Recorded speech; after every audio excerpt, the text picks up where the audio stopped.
All right, hello and welcome back to the channel, and welcome to I stayed up until 5 in the morning making terrible life decisions, and that's why this video is going out late. But yeah, I'm here again on Modern Warfare 3. It didn't upload yesterday, I apologize for that. However, in the interim between videos, I went out of my way to get Interstellar and Borealis for both the Kar 98 and the Moors sniper rifle. Now, I did all of the Modern Warfare 3 camo grind for, all the vanilla base game weapons when this came out, and they've added a whole bunch of DLC guns since then, and I never really feel compelled ever since I started doing this in Modern Warfare 2 to do the DLC guns unless I really liked them. And I don't think there was anything in Modern Warfare 2 that I went out of my way to get Orion for. But yeah, I enjoyed using the Kar 98 and the Moors so much that I went out of my way to get both mastery camos for it.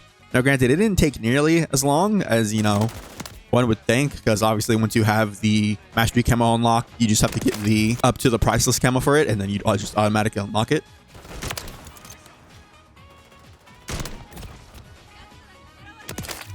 But yeah, since this video is going up at 1080p, you might not see the best visual quality because of the shitty video codec that it's going to use. So at the end of this video, I'll probably just go into the firing range and inspect my weapon so you can see it while the bitrate is not killing the video. But yeah, getting Interstellar for both of these guns was actually quite easy. It only took maybe 2 hours. And I'm sure if you're actually good at the game, you could probably go way faster than that. I love it when people miss all their bullets in a gunfight and then they just run up to you and start mailing you. It makes me feel very good inside and doesn't make me want to punch a hole in my wall.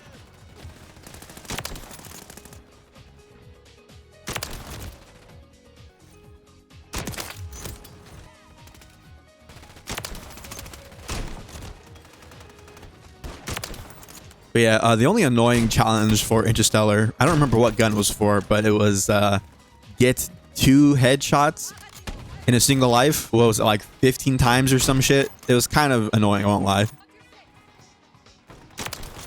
And then one of them, for the base and the mastery camo challenge, you had to get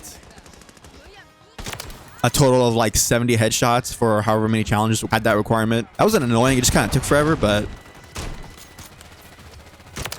I'm not gonna lie, doing those headshot challenges I think kind of made me slightly actually better at sniping in this game. That's funny. Oh, but yeah, the actual annoying part of getting these 2 camos was getting Borealis again. And not even because of the challenges, because at the very least, there weren't annoying challenges on either of these that were kill a specific elite zombie, which is probably the most annoying one that I can remember from the original grind. But the actual annoying part was dealing with having to play the Modern Warfare 3 Zombies game mode in the first place. Yeah, and the Kar 98 feels so good. I originally thought I liked the Moors more than the Kar 98, but after using the Kar 98 way more, getting the mastery camos and everything, and I feel like I might like the Kar 98 more, even though the Moors actually hits way harder. Oh, but they're both so cool. Oh, I never realized that when they have all the double XP active, it would be super, not impossible to grind out the whole battle pass in a double XP weekend, depending on how many days they give you. That's crazy, because just going for these 2 mastery camos on these guns, I'm at what, level 30? What does that say, 37? It's kind of crazy. I'm almost 50% of the way there. Why do people like Stash House so much? I don't really like it all that much. I don't hate it or anything, but something about the way the map plays is just, I don't know. I do have decent games on there occasionally, but yeah, dealing with the zombies game mode, getting Borealis was not fun. One, because the game still occasionally disconnects me and snacks my profile out for no reason. And in a multiplayer, that doesn't matter because you just restart the game and play another multiplayer game. But in zombies, you lose your insured slots, which you use to bring in specific guns. And granted, thankfully, that only happened once. So I was able to just use my second one, which I thankfully got forever ago. But yeah, for some reason, I don't remember it being this bad when I played it originally. Now, obviously, there were things that I complained about, like the connection and everything and the crashing. But just straight up, the game would micro stutter every 20-30 seconds, and it would be really bad. The frames would drop like crazy, and I don't know if it was the frames dropping or lag actually. But yeah, the performance of the game mode has seemingly degraded into absolute shit since the last time I played it. And even then, the last time that I played it, it was still pretty bad.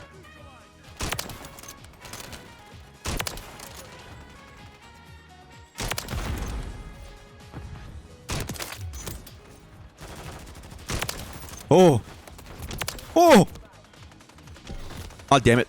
But yeah, the shitty performance and the crashing and everything. On top of just some of the annoyances with doing some of those challenges, like one of the challenges I had to do for the Car 98 was to kill 200 zombies or 250 zombies with a frost like mod equipped to my gun. And normally that would have been no problem, super easy, but I didn't have any in my inventory. So I had to go into a game and spend time looking for one.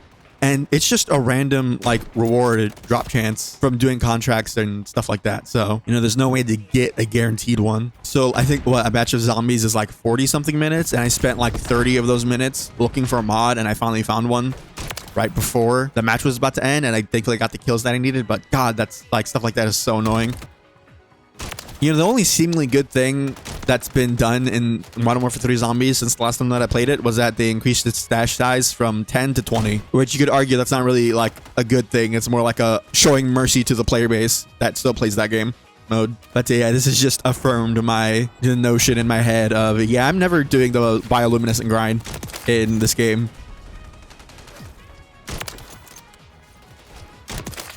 Oh, you know, I never realized it until I paid more attention, but if you have a scope on this gun, you have to reload every individual bullet. But if you don't have a scope and you're just using the iron sights, you use a clip to reload it, which I think is actually very neat. Oh, speaking of zombies, you know, the experience overall was shit getting Borealis. However, one of the actual cool things that happened while I was getting the Moors Mastery Camo was when you pack punch the Moors and Modern Warfare 3 Zombies, it turns it from like a one-shot sniper rifle gun into like a one-shot explosive rail cannon, and it just murders everything. It's kind of ridiculous, and I love it. And I wish more guns in Zombies kind of did stuff like that. That'd be really cool. It's so over the top and goofy. You could literally like just hit fire, spam it, and even if it's inaccurate, it doesn't matter because whatever it lands next to will just explode in the red mist. Oh, it was so fun to do. But switching topics here, there was a Monster Hunter Wilds trailer that came out a while ago, and one, there's some cool details that came out about the game with that trailer. But the most noteworthy thing, I think, to me and everybody else, are the characters that they showed off in that trailer. And I just have to say, you know, I'm gonna put them in the thumbnail because they look so good and they look so cool. And all I'm gonna say is, I would do a egg hunt quest while being chased by a Fatalis for these women. Oh my god. So the blonde country lady with the sick haircut is gonna be your blacksmith lady, and the girl in the glasses is going to be the your handler. And I can't just get over, you know, someone who like draws and likes to look at art and everything. I can't get over like how cool and sick these designs are. And apparently the blacksmith lady is a grown-up version of a character from Monster Hunter 4U. There's a character in that who's wearing the same jacket that the new character in this trailer is wearing, and apparently she's like his daughter or something. But there's that link to the old game there, which is really cool.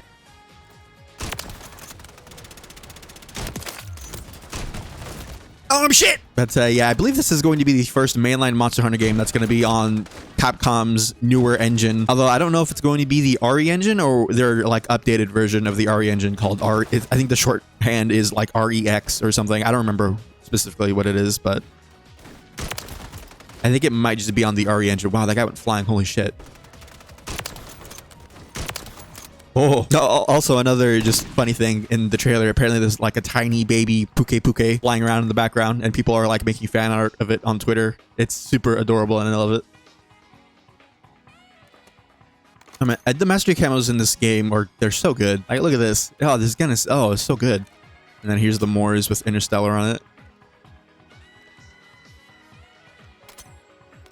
It's kind of weird because I had to pick specific scopes on these guns so that the actual camo would wrap over it, because on some of them it would just be like black instead of the actual camo pattern. But yeah, these camos are so good. And here's my other one where I have the camo switched because I'm insane.